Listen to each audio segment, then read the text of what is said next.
gave us a wonderful poem, but he doesn't give us history.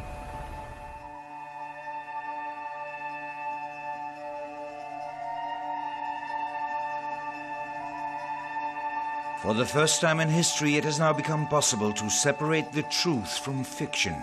Homer's Iliad, greatest epic of the West. Golden Troy, scene of one of the greatest eras in archaeology. Where crazy quests set out to find the real Troy. There was an Iron Age fort here. Here's the defensive ditch. So these would have been the walls of Troy. But the real Troy is different from what we thought. There was Indo-European population living here. The culture, the pottery is Anatolian here. The fortification type is Anatolian. New quests through ancient archives are now revealing new realities. Oh, they've made an enormous difference. They've given us a complete history for most of the second millennium BC.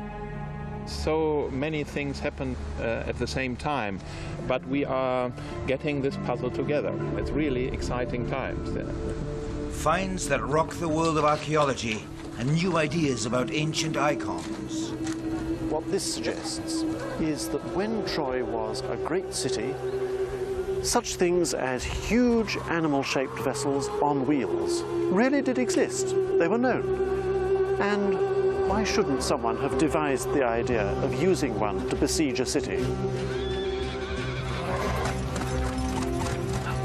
Now, as a major Hollywood movie brings Homer's great epic back to life again, as crowds flock to where Troy's glory lies exhibited, science has its story to tell on the truth about Troy, a story of dream and reality.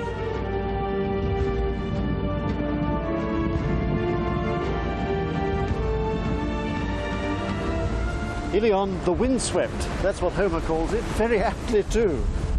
And few places have had their positions so determined by the combination of strategic position with prevailing winds. Donald Easton, archaeologist and Troy expert, for several years a member of the excavating team. The wind blows here forever, but not quite. This German film crew had to add some tricks when they recorded the exploits of the man whose name is forever tied to Troy, Heinrich Schliemann, its first excavator. Throughout the year almost, sea currents combine with prevailing winds to push down from the northeast, down the Dardanelles, away from the Black Sea. Even today, ships sail down the straits with ease, whereas others have to claw their way up through wind and currents.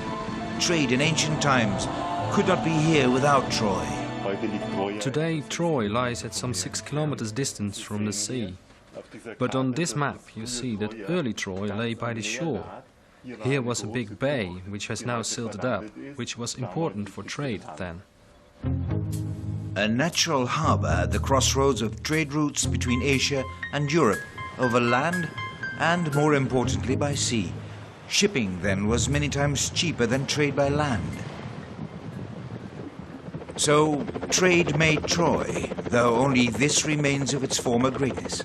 Visitors are confused when faced with these ruins of a ruin, and only an expert eye can distinguish the many layers of settlement, starting with Troy I, some 3,000 years before Christ, Troy 6 and 7 in the 13th century BC, when Troy was at its apogee, and later settlement lasting till the end of the Roman Empire.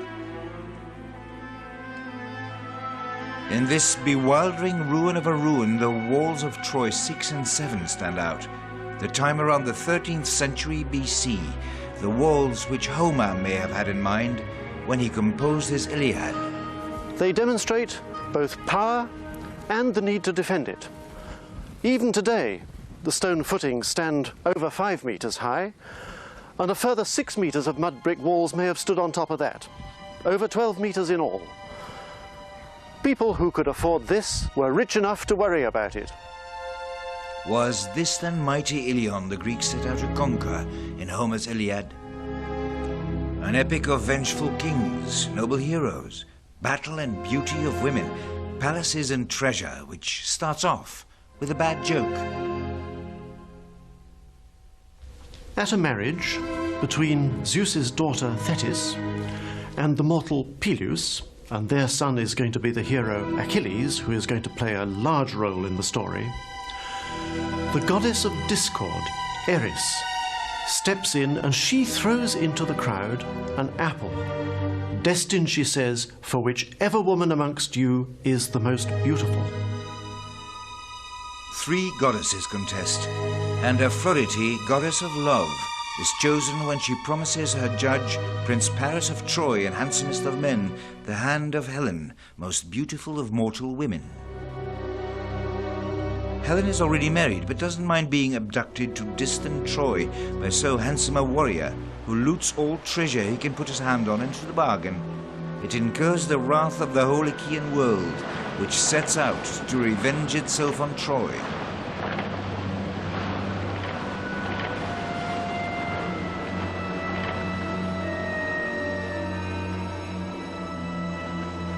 It is a war of 10 years in which the gods themselves choose sides and battle alongside mortal men. A ferocious war which is won only by the ruse of the wooden horse, hiding the Greeks that will put Troy to the torch. Of the entire 10-year span of that war, Homer deals simply with less than 2 months, focusing on a mere 10 days towards the end, on the breach between Achilles, the greatest of the Greek heroes, and Agamemnon, their supreme king and commander-in-chief. The spite of King Agamemnon denies Achilles the favor of the captive girl Briseis. For more than the record of a war, Homer's Iliad is the drama unfolding between men and fate. The greatest hero of the Achaeans chooses to remain aloof of the war, so that the Trojans almost manage to drive the Greeks into the sea from whence they came. Only the death of his friend Patroclus stirs Achilles back into action. He chases the Trojans back to their walls and slays Troy's great defender Hector, thus denying the city of any further hope.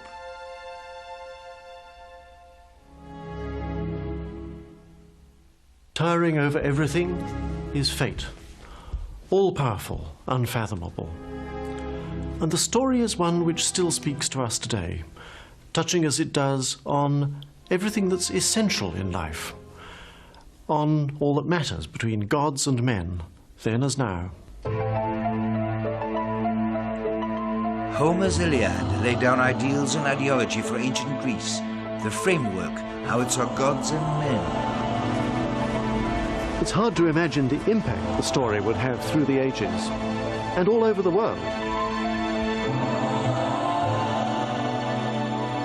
The Greeks believed that the Battle of Troy had united them for the first time in their history, and as they spread out along the borders of the Black Sea and Mediterranean, the epic was sung to maintain consciousness of a common identity, a source from which they sprang, making all the difference between them and barbarians, even if Greek fought Greek.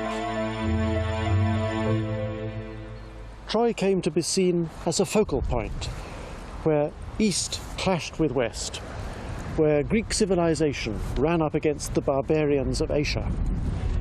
So, for example, the Persian Emperor Xerxes sacrificed 1,000 oxen here before marching on the Greeks.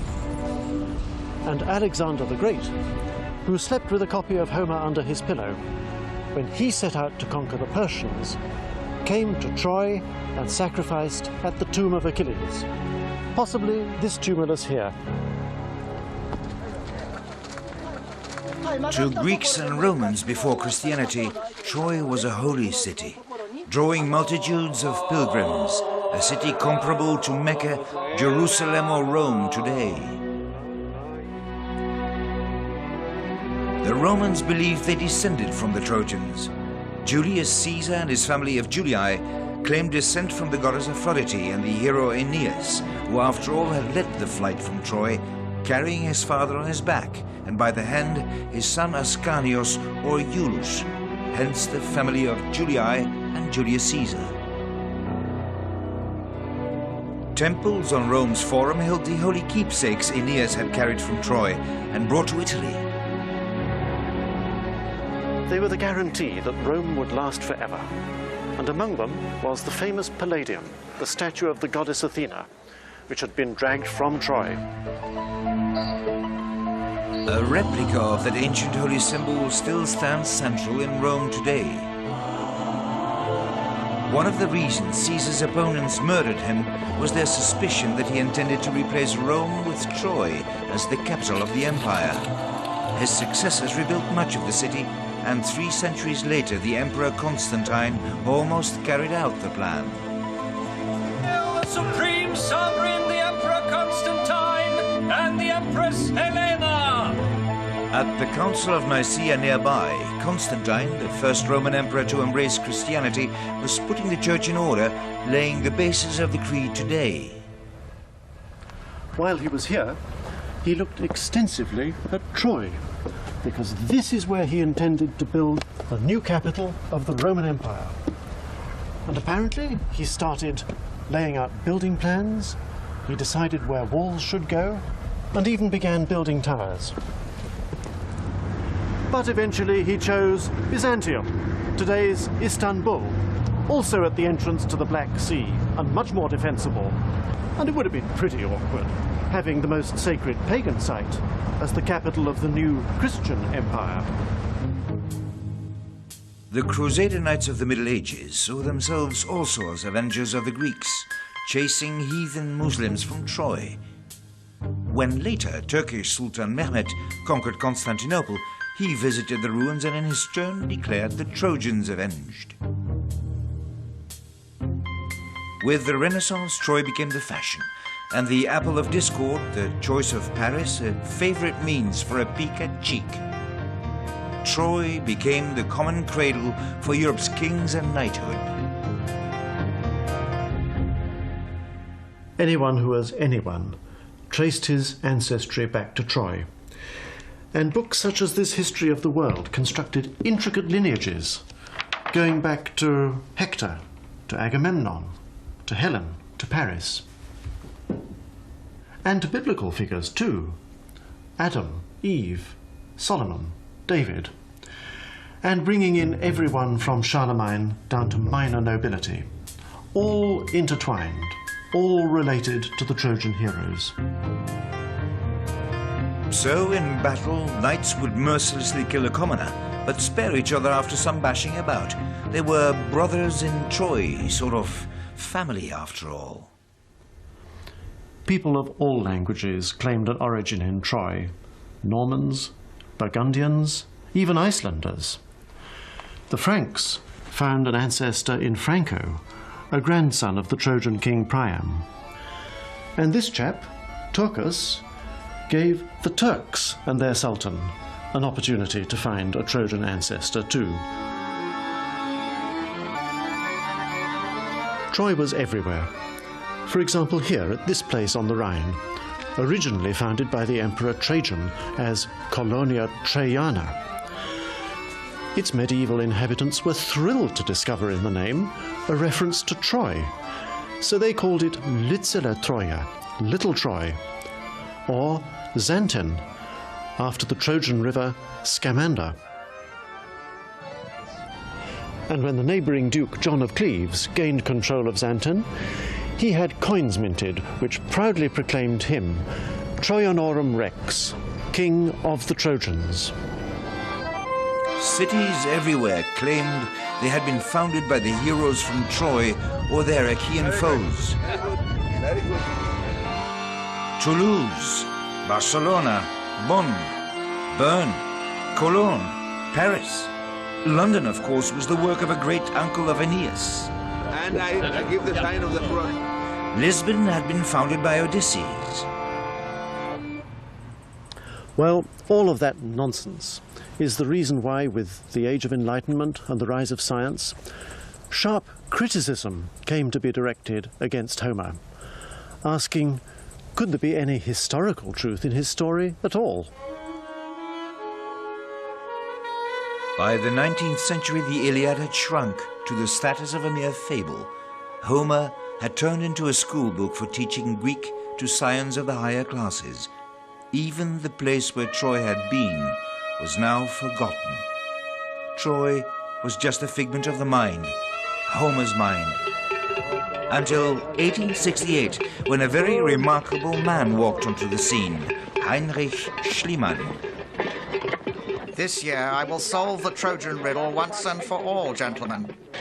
Anyone hearing Schliemann's history can't help but be enraptured by it. Just take the circumstances. Someone who drops it all and goes on fulfilling his childhood dream. I will have a huge horizontal ditch dug through this mound. Everybody in the 19th century with any education knew the Iliad. And here comes a guy who digs it all up. Everything comes together. The Hellenes, the whole sex and crime story coming into it, with all the heroes walking about. Not that Schliemann can truly be called the discoverer of Troy. Sorry, Germany. Others had already identified this as Ilion, and this man, at the feet of Schliemann on a later photograph, Englishman Frank Calvert, had even bought much of the hill in the hope of making money from it. Time would prove him right, or rather Schliemann would, and eclipse Frank Calvert with ruthless drive and ambition. But the Schliemann who met Frank Calvert here in 1868 was at that point a man desperately at a loss what to do with himself. Schliemann was a bundle of complexities. In Schliemann's background was the powerful figure of his father, whom he both loved and hated. He believed that his father had driven his mother into an early grave. His father had been a Lutheran pastor, a rum character, certainly a heavy drinker, an adulterer, possibly an embezzler of church funds. He was certainly accused of that, and there was a long case against him. Schliemann felt that all the family money had gone into fighting this case, and that his own education had been sadly neglected. He had to leave school when he was 14, and that gave him a sense of inferiority. Of small stature, only 1.68 meters short, he employed every trick in the book to make himself look more imposing. Immensely vain, he wore shoes with thick heels, designed his own elegant clothing to enhance his stature and extravagance. Here was a man who could lie, cheat, exploit others without scruples, only to leave his mark, satisfy an obsession to reach for respectability. A man aching to move up the social ladder by means of some genteel academic activity. He'd made a pile of money in Russia as a commodities dealer on the St. Petersburg Stock Exchange, but he'd got fed up with it and he was going through a midlife crisis. He'd fallen out of love with his first wife, even going to America to fix a divorce, and he was looking for something to do. When Calvert gave vent to his ideas on Troy, Schliemann saw a golden opportunity to leave behind all his unresolved conflicts and to reach forward for respectability. Homer became Schliemann's Bible. King Priam of Troy, Agamemnon of Mycenae, Ulysses would make him sink his shovel throughout the Homeric world and uncover the remains of mighty Mycenae, Tiryns, Sparta, Ithaca. He became obsessed with the will to prove that the heroes of the Iliad and Odyssey had really existed and procure himself greatness into the bargain. For that, everything had to fit the picture. I baptize these holy remains with the names of Ilias and Troy, including the woman by his side. Yes, he decided he wanted a new wife. He went about it in quite a business-like way. He got in touch with his old Greek tutor, who had taught him while he was in Moscow, now living in Athens. And he said, "Could you send me photographs of some eligible Greek girls?" And he picked a young, malleable girl, malleable as he thought, girl called Sophie. He wanted her to be his companion in archaeology. Actually, it turned out that she didn't much like archaeology, and she got away from the excavations as much as she could. He was 46. She was 18. You have never seen such a miserable-looking pair. And I think, really, Sophie got the worst of it. The beauty beside the genius. But Sophie resisted being forced into Schliemann's vision and often took flight from a Prussian lord and master into illness. A doctor the couple consulted in Dresden diagnosed, "You suffer from your husband, madam," and suggested the therapy of motherhood. But even surviving him for decades, she'd always remain loyal to his memory, brooking no criticism of him nor of his methods.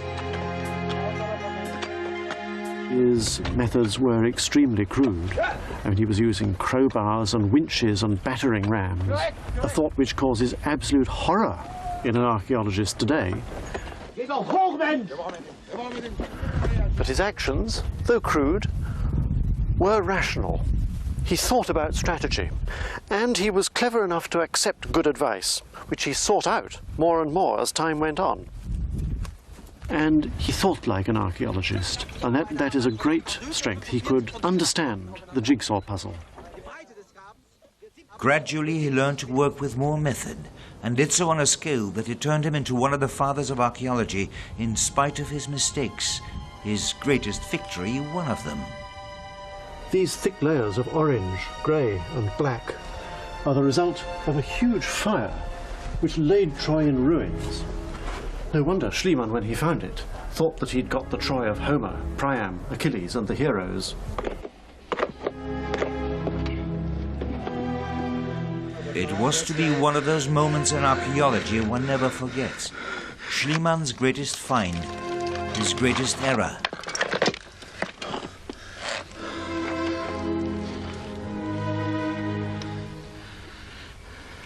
Priam's treasure. But he was wrong. It turned out that these are not the remains of Homer's Troy, but the burnt ruins of another, earlier settlement, more than 1,000 years earlier, which we now call Troy II, and which is being partly reconstructed here. But the find gave Schliemann a strong tool to further forge his myth. There's a famous photograph of Sophie dressed up in the jewellery that was found as a part of Priam's treasure. And because Schliemann thought it was Priam's treasure, he liked to call it Helen's jewels. People think that he did this on the site. It's quite untrue, actually. Sophie was not here when the treasure was discovered. She'd already gone back to Athens a couple of weeks earlier because her father had died. Hiding it from Turkish eyes, Schliemann spirited his treasure away to Athens, where he owned a large mansion. But Turkey had a perfectly rightful claim to the find and pursued him there with lawsuit upon lawsuit. Schliemann heard one night that the decision of the court of Athens wouldn't be favorable for him. And so he hastened to gather all these important finds and spirit them out of the house in the dead of night. And when next day the authorities came, there wasn't anything to be found. Schliemann was amazed and searched up and down the house. But he couldn't find anything. So he said, well, it must be old Priam himself who came and took it all. Schliemann now found himself with a white elephant on his hands. He tried to sell it to the Hermitage in St. Petersburg, to the Louvre, to the British Museum. No one wanted to buy it. Finally, he decided to just give it away. Germany had just united into empire, and in comparison to other major capitals, Berlin was still a backwater. Schliemann's present helped put it on the map. When Charles Newton of the British Museum visited the Berlin museums and saw them filled with Schliemann's treasure, he said, "Now you've really got a capital here." Priam's treasure, so-called, bought Schliemann what he craved for, fame, a place on the list of honorary citizens of Berlin, respectability. he wouldn't realize his mistake until his dying days. What he got wrong in the case of Priam's treasure was he tried to use Homer as a historical document. Homer mentions the household treasure of Priam. Schliemann found something which was a treasure, and he thought it must be Priam's.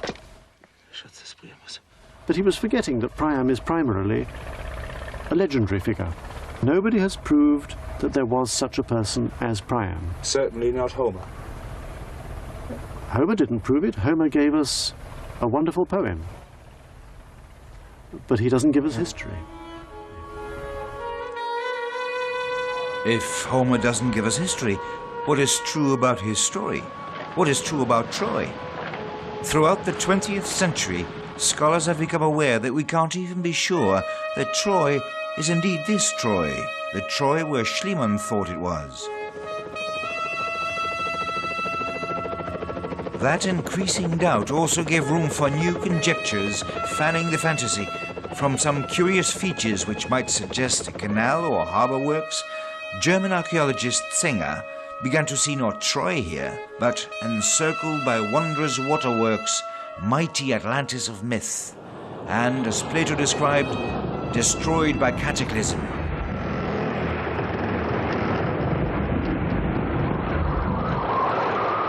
Just judging on vague similarities of names, the author Eamon Wilkins had the war against Troy not fought on shores of the Aegean, but of the North Sea. Wilkins has Homer coming from here in the Netherlands, with Achilles coming from Bruges and Odysseus from Cadiz in Spain. Good morning, Captain. And good morning to you, Captain. All heroes really in a struggle between Iron Age Celts from the continent and early Britain, Troy being on the Gog-Magog hills close to Cambridge. There was an Iron Age fort here. Here's the defensive ditch. So these would have been the walls of Troy.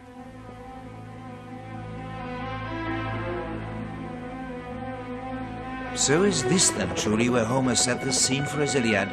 Or did Schliemann jump to conclusions even over this as well? I baptize these holy remains with the names of Ilias and Troy.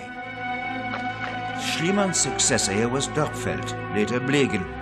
Grass then grew on these ruins for over half a century, until 1988, when the German Manfred Korfmann and an international team of archaeologists dug in their spades again.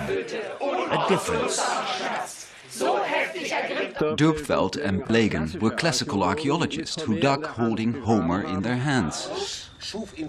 And Korfmann did not take Homer as his starting point. He started from the cultural history of mankind, which opened a completely new perspective.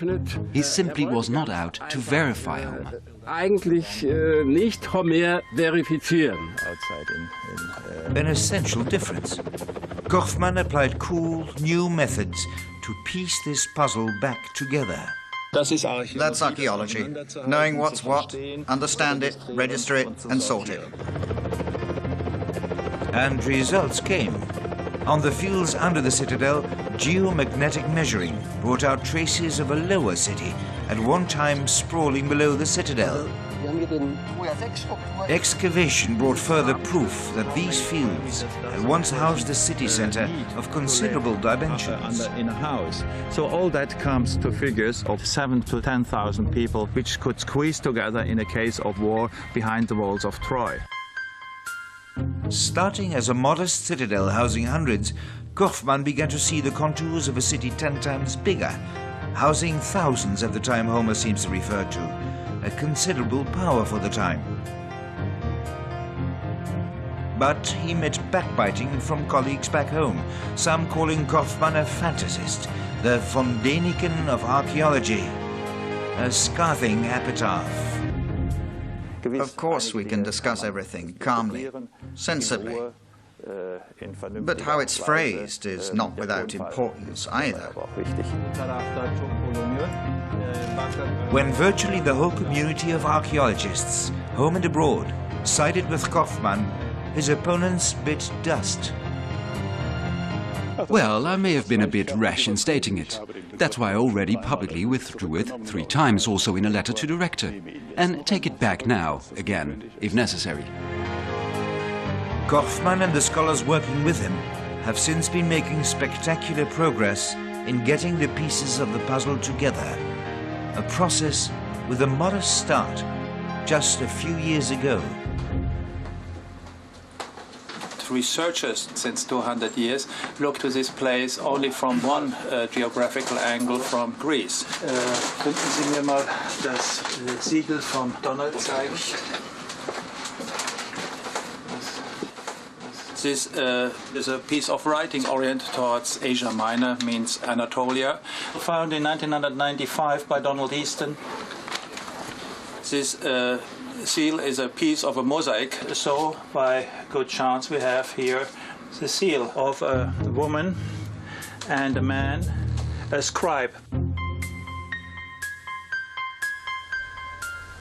This is where we found the seal. And it was important because it was the earliest piece of writing ever found here, and it was in Hittite hieroglyphs. And that helped set people thinking again about the connections eastwards. A modest find, but of such implications that it was made the emblem of the excavation.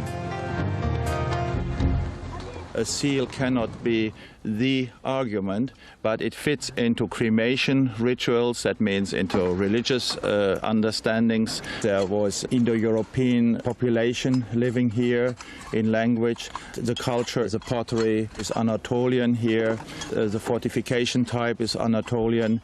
So we have this symbol as an emblem to show that this was an important place at the end of the Oriental world. It was not a huge city. It was not something like Atlantis or something like this, but it was towards Europe a city of importance. This is the end of the Oriental world.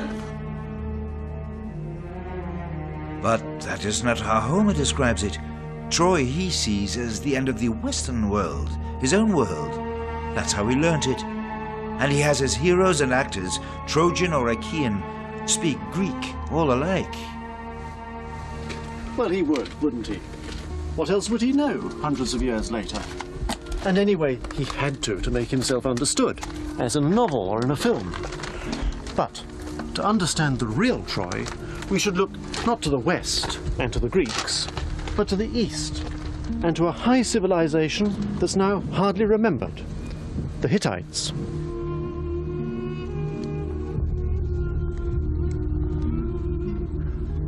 A 100 years ago, almost nothing was known about the Hittites, apart from a few mentions in the Bible. Something was known from Egyptian records. There's a great battle where the Pharaoh Ramses II clashes with them in North Syria. 2 great powers coming together in battle, as a result of which both kings declare one another to be brothers. This was a power which rivaled even Egypt.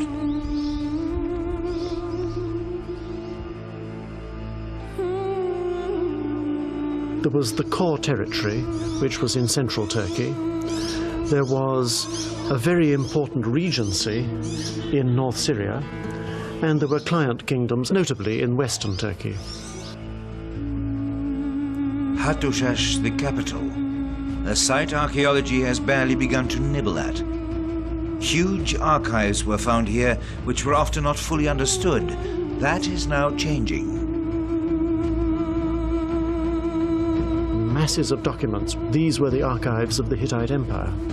Have these archives made any difference? Oh, they've made an enormous difference. They've given us a complete history for most of the 2nd millennium BC in Turkey.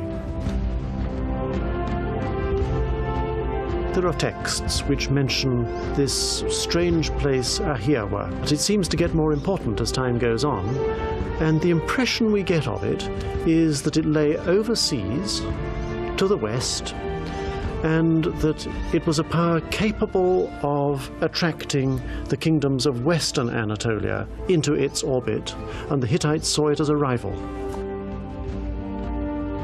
Can Achiawa be Achaia or Achaia, land of the Greeks that Homer writes about?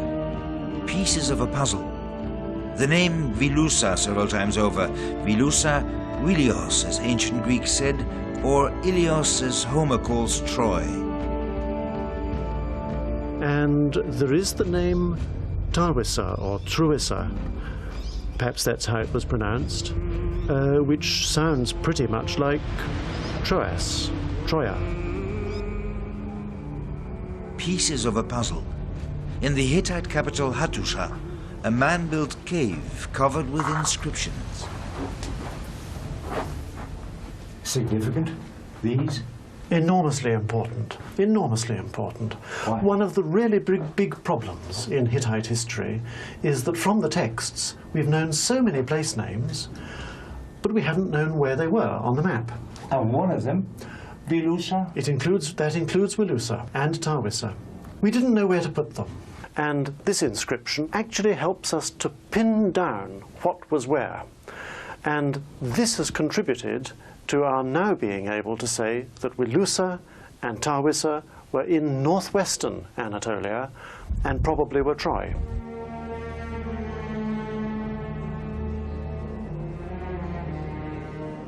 This is another piece of the puzzle, a famous treaty between the Hittite king and the king of Wilusa.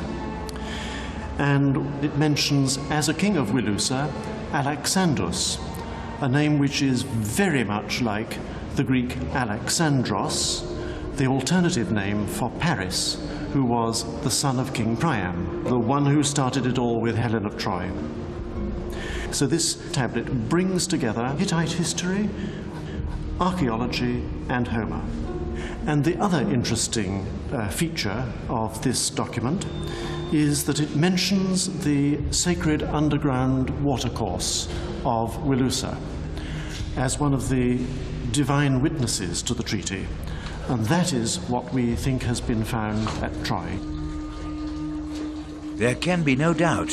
There is simply nothing like it anywhere else around. In Hittite world, gods can be trees, springs, caves, mountains. The sea is God. So this is the god as a witness god of the Alexander Treaty was a road in the earth connected with water. We are in the place of a god. Sleuthing through time. This is Kaskalkur, hundreds of meters of underground corridors. The underground water system of Troy.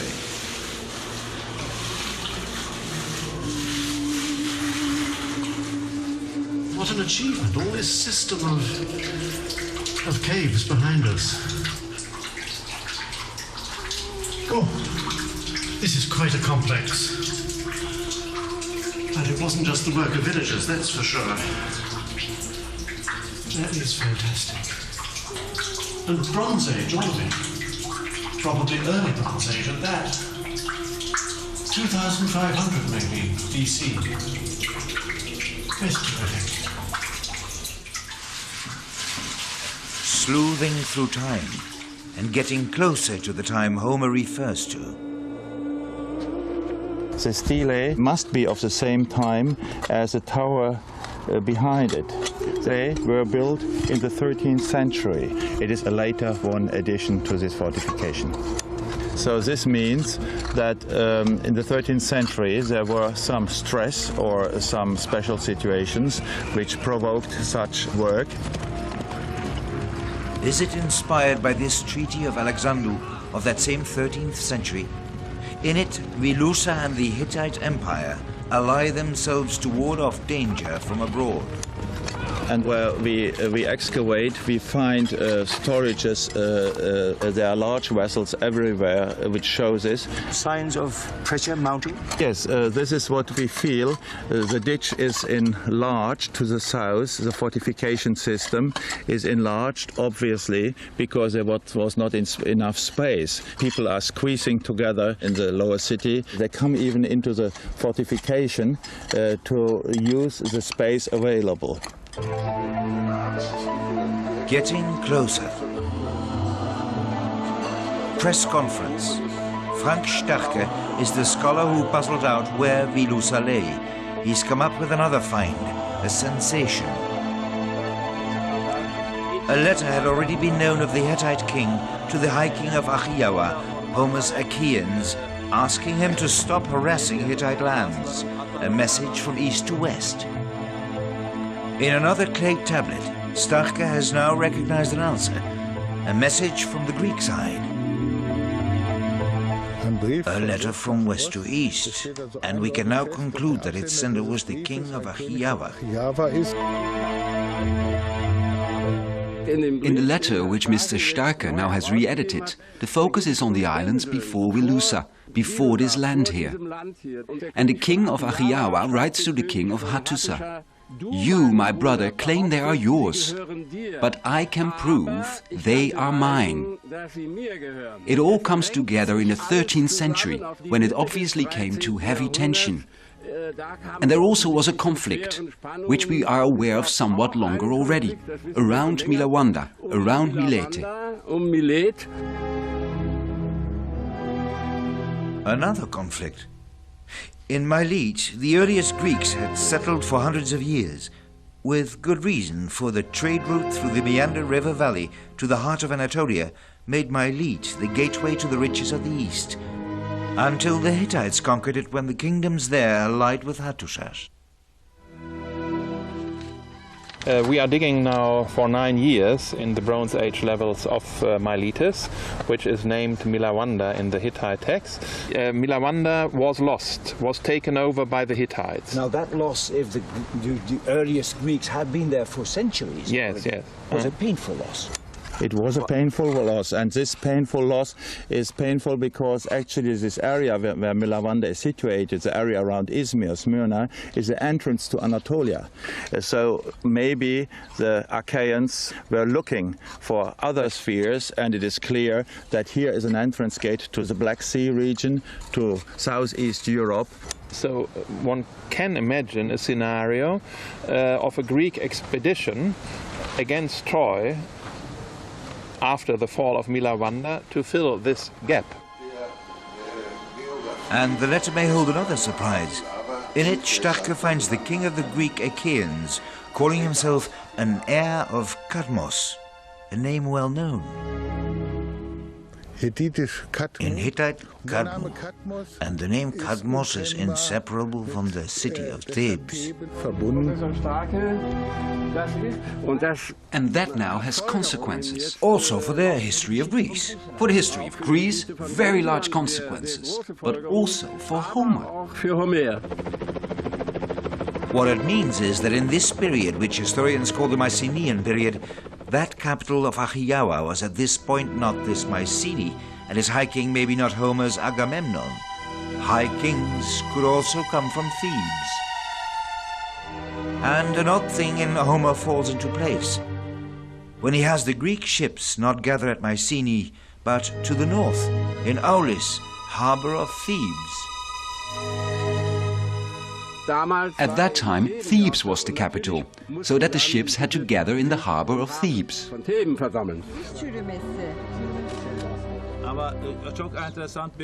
This is a great puzzle because so many things happen at the same time. Reinterpretations of Hittite texts, new finds of different disciplines, but we are getting this puzzle together. It's really exciting times. Yeah. It's not to say that we've found the Trojan War. We haven't got Agamemnon, we haven't got Priam, we haven't got Helen, we haven't got the 1,000 ships. What we have got, however, is a crystal clear context in which a Trojan War of some sort could very likely have happened. The sack of Troy was but the beginning of a nightmare. The terror of drought, years on end, brought people on the move throughout the ancient world. The Bronze Age ended. Greek Achaia withered, Mycenae was deserted, the Hittite Empire crumbled. A cloud of destruction swept across the world to the very gates of Egypt. The fall of Troy was but the beginning of a dark age which enveloped the whole of the East Mediterranean. It would take 400–500 years of barbarism before civilization began to awake, a rebirth which brought Homer and his Iliad. It is now thought quite possible that Homer came himself to see this site of legend already ancient in his own time.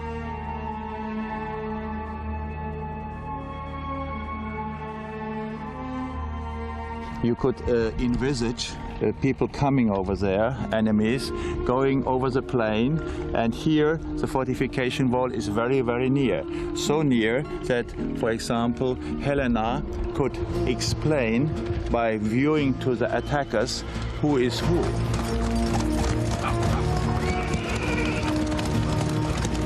For somebody who was told the story in the 8th century, this may be well understandable. But I'm not telling that the Trojan War happened here, but I tell something like Edgar Wallace writing a criminal story about London, so the background should fit to what is written, the fog and Big Ben. We're still not able to say the Trojan War took place. And I also suppose that no one now seriously believes that it took really 10 years and that it was all about a beautiful Helen, etc., etc. Those are nice embellishments. Homer, of course, didn't write it with the intention to be used by future generations as an historical source. This city was very vulnerable here, so at a certain point they closed this gate, and this again shows the stress which we do have here in the 13th century. A gate like this must have been seen by every visitor in the 8th century as well. Which is possibly the time when Homer came here to look at the ruins. Yes, it is a time when Homer or his informants, we do not know who Homer was, came here to look at the ruins. And this may be the place, or actually it should be the place, where a story of Andromache, when she says, look, you can defend your city here where the gate, where the fortification wall is so vulnerable, and nearly several times the enemy got in. So you feel that Homer or his informants could see that broken situation, the blocked gate and the vulnerable fortification wall.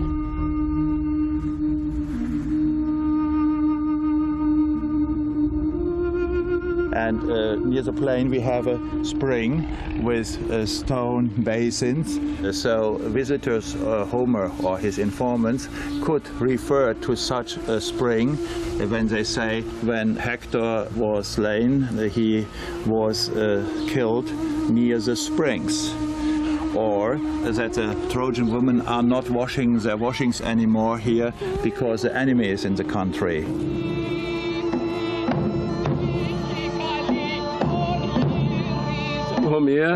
Homer told an old story which had been passed on by many generations of bards before him. Memory fragments which had come down to him probably from the 13th century onwards on to the 8th century, by repeated performances improvised before audiences, told in a fixed verse, the hexameter.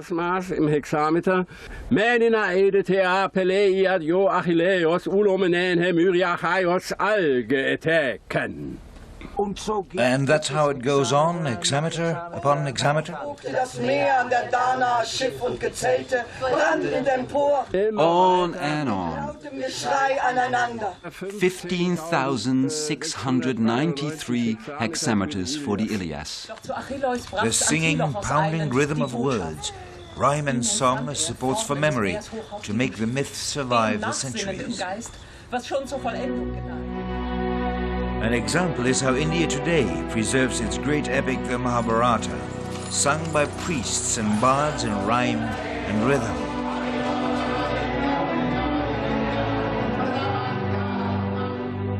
The purpose Homer had is, in my opinion, to use this history as a mirror for his own times, the 8th century.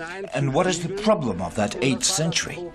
That the nobility, the leading caste, which had defined everything for many centuries without contest, in the 8th century came under threat by the rise of new segments of society.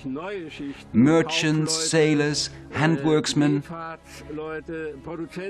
and had to fear them as a threat to their supremacy.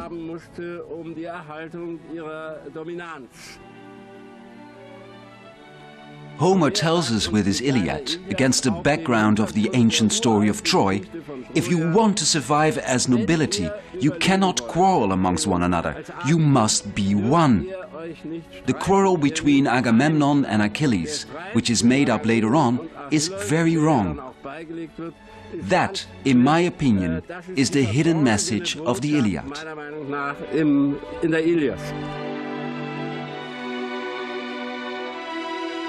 But Helena we will never find, and we will never find any remains of all the actors of the Trojan War. We take Homer as a witness of his own times, the 8th century. And okay, it's possible. Some of the characters might be remembered by tradition from the Bronze Age. Achilles, Helen, who knows? It's not inconceivable. Maybe the horse. Could be. None of it's certain, but a possibility. Even the horse. This horse adorns the site of Troy today as a plaything for tourists. So what about Homer's ruse, through which the Greeks at last gained access to the city? A very important element in Hittite religion was the giving of offerings to the gods, sometimes of wine. And this was often poured out from animal-shaped vessels, like these bulls, for example, and you can see there's a spout in the back. But they didn't have to be in the shapes of bulls. They could be in the shapes of lions, for example, or wild boar, or even ducks. I think the clue comes from the Hittite site of Alacahug in central Turkey, where the gate to the city is flanked by 2 sphinxes. And beside them, we see a religious procession. Here's the god, here's the altar. The real things are in the museum, but here at the site itself, we have some concrete copies. Here's the god, the king, sacrificial animals, and you can see how the procession goes on. But this is what interests me. Now, you remember these model bulls used for pouring libations to the gods? Well, come and look at this. Another libation vessel. There's the spout. But this one is simply enormous. It's bringing up the rear of the whole procession and it's rolling on great wheels, and it's more than life-sized.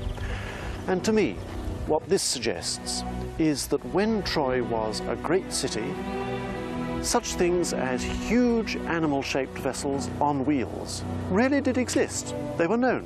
They could be in the shape of the bull. Why not in the shape of the horse? And why shouldn't someone have devised the idea of using one to besiege a city?